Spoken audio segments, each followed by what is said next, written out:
Currently addressing the press over the president's move to lift the ban on the importation of mitumba. Let's cross over and listen in. Our mask, we are keeping social distance, and the rest on importation we have complied fully. So thank you. On importation, you're required to have pre-shipment immigration certificate. Yes. So is that a practical directive? Yes, it has been done even before, so it is practical. Thank you.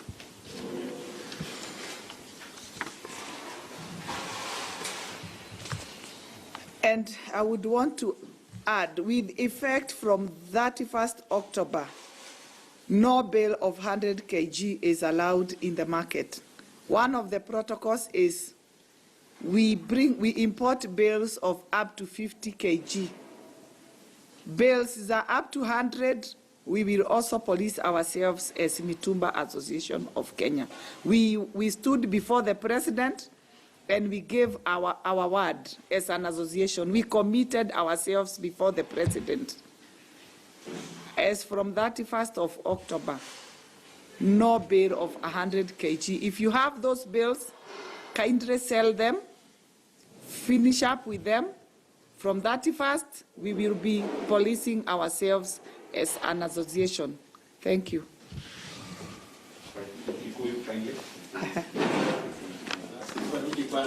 Kiswahili kwanza. Okay. Nitarudia hii yote. Okay, summary.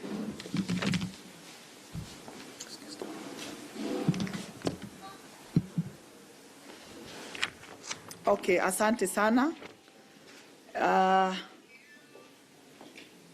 Mtukufu rais wetu, tunataka leo kukushukuru na kusema ni asante kwa sababu tulilia na ukasikia kilio chetu, na tarehe 9 mwezi wa Juni ulisikia machozi yetu na ukatangaza na ukapeana mwelekeo protocols ziandaliwe.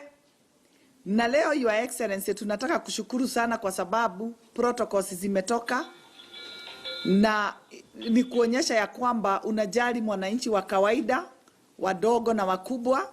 Kwa hii sekta yetu ya mitumba ni kwamba umejali masilahi ya watu zaidi ya milioni 2 nchini mwetu Kenya. Na tukiangalia kwamba tuko katika nyakati ngumu, tuna deal na issue ya COVID-19. Your Excellency, tunataka kukushukuru kwa sababu ya hiyo directive ulipeana, na to acknowledge na kushukuru our able CS Dr. Fred Matiang'i kwa sababu alifanya haraka na akaspidisha.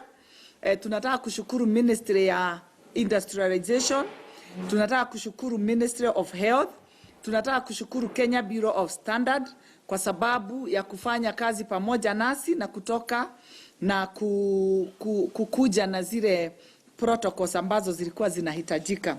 Your Excellency, tunataka kukushukuru kwa kazi njema ambayo umefanya kuhakikisha ugonjwa wa COVID-19 unapungua katika nchi yetu, na tukiangalia zile namba zinakuja kila siku za maambukizi, tunaona kwamba kwa kweli rais wetu umefanya kazi na ugonjwa umepunguka kabisa, na sisi tunazidi kukushukuru.